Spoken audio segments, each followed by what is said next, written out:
ये fair play नहीं समझते आप? ये जो कुछ भी हुआ ये फेयर प्ले नहीं था। फेयर प्ले नहीं था। और सेकंड ये कि इस वक्त पाकिस्तान को स्टेबिलिटी चाहिए। पाकिस्तान की इकोनॉमिक कंडीशन क्या, क्राइसिस क्या है, आपकी अफगानिस्तान सिचुएशन क्या, आपकी रशिया की वजह से आपके साथ अमेरिका के ताल्लुकात हैं, इंडिया हमारे सर पे खड़ा हुआ है, हर इंटरनल आपके पे इतने एक्सप्लोजन शुरू हो गए हैं। तो क्या ये जो हुकूमत आई है ये इन पे काबू पा सकेगी?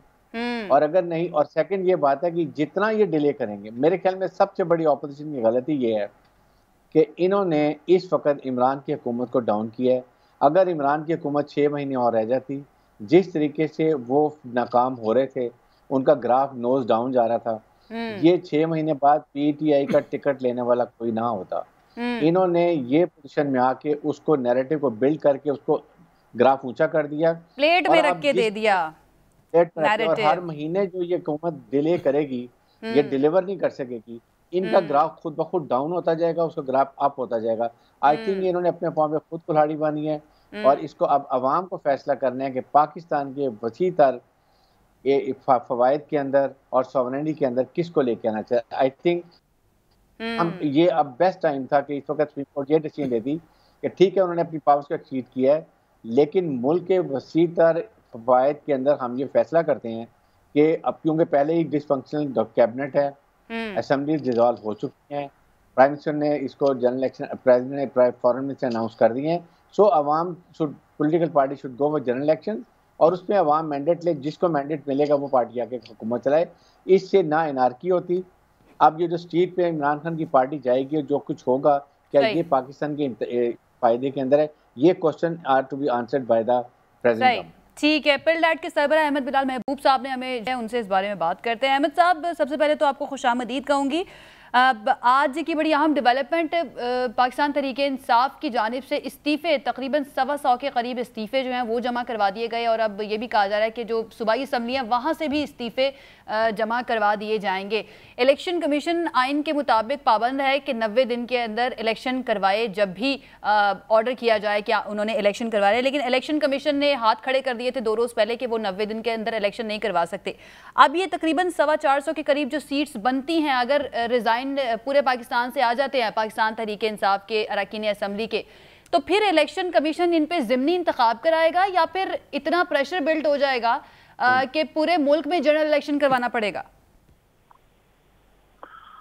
बहुत शुक्रिया आपका। देखिए, अगर प्रेशर बिल्ड हो भी जाए और हुकूमत इतनी मजबूर हो भी जाए कि वो जनरल इलेक्शन की तरफ जाना चाहे, तो भी अब इलेक्शन कमीशन के इस ऐलान के बाद कि उन्हें 4 महीने चाहिए हल्का बंदियों की हदबंदियां करने के लिए और उसके बाद फिर 3 महीने चाहिए इलेक्शन ऑर्गेनाइज करने के लिए, यानी टोटल 7 महीने चाहिए, तो उसके बाद ये हुकूमत चाहे भी तो नहीं कर सकती।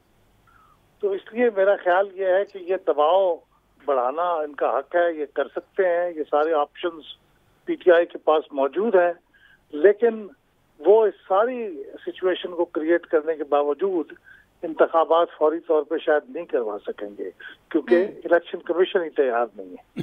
तो इलेक्शन कमीशन तैयार नहीं है, लेकिन आइन कहता है कि इलेक्शन कमीशन को तैयार रहना चाहिए 90 रोज के अंदर इलेक्शन करवाने के लिए। तो फिर इलेक्शन कमीशन से बुला के पूछा जा सकता है कि भाई आपकी आईनी जिम्मेदारी है कि आपने 90 रोज के अंदर इलेक्शन करवाना है और आप कैसे कह सकते हैं कि आप नहीं करवा सकते? देखिए, यही काम तो सुप्रीम कोर्ट ने किया उस दिन, जिस दिन उन्होंने ये आखिरी अपनी समाअत की और फैसला सुनाने से जरा पहले उन्होंने चीफ इलेक्शन कमिश्नर को सुना, उससे सवालात किए और मेरा नहीं ख्याल कि सुप्रीम कोर्ट ने उनकी कोई गलती निकाली, क्योंकि सूरत हाल एक बड़ी गैर मामूली सी है। गैर मामूली ये है कि हमारे यहाँ मर्दमशुमारी होती है और उसके कई महीनों तक उसके आखिरी फाइनल नताइज का ऐलान नहीं होता। हत्ता के 2018 के इलेक्शन भी उसके प्रोविजनल रिजल्ट्स की बुनियाद पे होते हैं, वो भी उसके लिए एक आइन में तरमीम की जाती है। फिर बिलाखिर जब 2021 में गालबन मई या अप्रैल 2021 में ये काउंसिल ऑफ कॉमन इंटरेस्ट की मीटिंग में अप्रूव हुए फाइनल रिजल्ट्स, तो वो मौका था जब इलेक्शन कमीशन डिमार्केशन का काम शुरू कर सकता था। लेकिन मसला ये हुआ कि उसके साथ ही गवर्नमेंट ने यह भी अनाउंस कर दिया कि अपन एक नई मर्दमशुमारी करेंगे।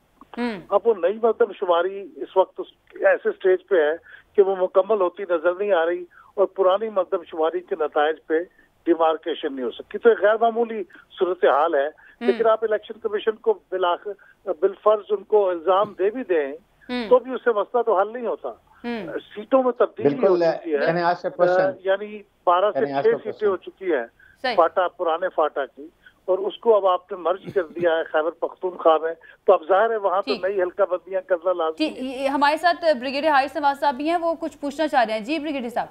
मैं बिलाल साहब ये पूछना चाह रहा हूँ कि क्या सुप्रीम कोर्ट ऑफ पाकिस्तान ने उनसे सवाल किया कि आपने वो जो फाटा कब से मर्ज हुआ है, आपने क्यों हल्का बंदी नहीं की, आपने अपनी तैयारी क्यों नहीं की, आप इतने अच्छे 3 साल से क्या कर रहे हैं, आपने उस वक्त हुकूमत को लेटर क्यों नहीं लिखा कि हम ये काम करना चाहते हैं वरना इलेक्शन डिले होंगे, हम ये तैयारी कर रहे हैं, हमें इसके लिए ये रिसोर्सेज चाहिए, आपने क्यों नहीं किया? और आपने उसी दिन डिसीजन किया जिस दिन सुप्रीम कोर्ट ने डिसीजन दिया। दैट मीन्स कि ये सारा कोइंसाइडेड था। और उसके बाद सब जब गए हैं वहाँ पर इलेक्शन कमीशन, क्यों नहीं सवाल किए गए, क्यों नहीं पूछा गया उनसे, और उनके लिए क्या उन्होंने तजवीज़ किया, सुप्रीम कोर्ट ने ऑर्डर पास किया उनके लिए? ब्रिगेडियर साहब, मैं तो ना इलेक्शन कमीशन का स्पोक्सपर्सन हूँ ना सुप्रीम कोर्ट का स्पोक्सपर्सन हूँ, लेकिन मैं ये जानता हूँ कि इलेक्शन कमीशन हदबंदियों का काम फाटा के मर्जर के बाद शुरू नहीं कर सकता था कानूनी तौर पे। वो उसी वक्त कर सकता था जब उसकी मर्दमशुमारी के फाइनल नतायज council of common interest approve करती, और वो काम हुआ अप्रैल 2021 में, और उन्होंने उसके शुरू करना था उस वक्त। लेकिन उसी वक्त ये भी अनाउंस किया गया कि अब हम एक नई मर्दमशुमारी करने जा रहे हैं, क्योंकि ये एक सियासी मुआहदा था MKM के और PTI के दरमियान, उसकी बुनियाद पे। तो लिहाजा ये इसमें थोड़ा सूरत हाल है। लेकिन इसमें अगर कोई अदालत को कहा जाए कि इसमें कोई समाअत करे और किसी को, अच्छा अहमद साहब, सलमान आबिद साहब भी हैं, वो भी आपसे सवाल करेंगे, लेकिन मेरे एक सवाल का जवाब दे दीजिएगा कि अब अगर इलेक्शन कमीशन कह रहा है कि वो 3 से 7 महीने इलेक्शन नहीं अगर करवा सकते, तो फिर ये जो रिजाइन किया है, खासतौर पे हम कौमी असम्बली की बात कर लेते हैं, ये 125 सीटों का क्या स्टेटस होगा? देखिए, ये चूंकि जो बाई इलेक्शन होते हैं वो उसी मर्दमशुमारी के बुनियाद पे होते हैं जिसके ऊपर पिछले जनरल इलेक्शन हुए होते हैं। यानी 2018 में जिस बुनियाद पे इलेक्शन हुए थे, उसी बुनियाद पे अभी ये बाई इलेक्शन भी होंगे, क्योंकि ये तो पुरानी कॉन्स्टिट्यूएंसीज की ही सीटें हैं ना जो डिजाइन की हुई हैं, लिहाजा उस पर हदबंदियों का सवाल पैदा नहीं होता, तो वो तो पुराने उसके ऊपर हो जाएंगे। लेकिन जो जनरल इलेक्शन है जिसमें सब सीटों का इलेक्शन होना है, वो नई हदबंदियों के मुताबिक ही कराना होगा। जी मैं इसमें सिर्फ कह रहा था, अहमद बिलाल साहब जो बात कर रहे हैं वो बात ठीक है, लेकिन सवाल ये है कि अगर PTI 400 साढ़े 400 नशिस्तों पे रिज़ाइन कर देती है और बाई इलेक्शन करवाने हैं 450 नशिस्तों पे, वो इलेक्शन कमीशन करवा लेगा, और लेकिन जनरल इलेक्शन करवाने के लिए वो तैयार नहीं है।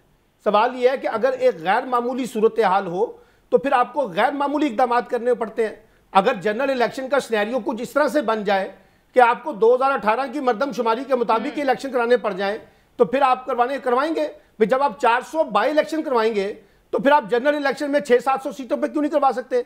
मेरा ख्याल ये है कि देखिए, बात तो ये जाएगी अदालत के अंदर, लेकिन मैं ये इस बात पे हैरान हूँ कि इलेक्शन कमीशन, आप देखिए ना, माजी की तारीख देखें, जब भी असम्बलियाँ टूटी हैं 90 डेज के बाद इलेक्शन हुए हैं ना, और हमेशा करवाती है इलेक्शन कमीशन। ये पहली दफ़ा हम पाकिस्तान की तारीख में देख रहे हैं कि इलेक्शन कमीशन ये कह रहा है कि नहीं जी, हम तो अक्टूबर से पहले इलेक्शन नहीं करवा सकते। अगर हंगामी तौर पर, मिसाल के तौर पे मैं कहता हूँ, ये तहरीक एतमाद छोड़ दें, अगर तहरीक एतमाद से पहले इमरान खान साहब असम्बली डिसॉल्व कर देते और फौरी तौर पर नए इलेक्शन अनाउंस कर देते, तो क्या इलेक्शन कमीशन कहता है कि हम 8 महीने तक इलेक्शन नहीं करवाएंगे? तो 8 महीने तक क्या स्टेटस रहता पाकिस्तान के अंदर इलेक्शन का? इसलिए मैं ये समझता हूं कि इस चीज के अंदर लचक पैदा करनी पड़ेगी। ये क्या बात हुई कि ढटाई से कह दिया कि हम 8 महीने तक इलेक्शन नहीं करवाएंगे?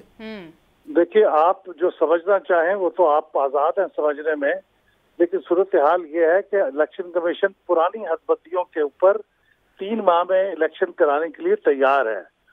बल्कि वो आज उसे कर दे तो वो तैयार है, वो कहता है कि हम उसके लिए तैयार हैं, लेकिन डिमार्केशन के लिए तैयार नहीं है।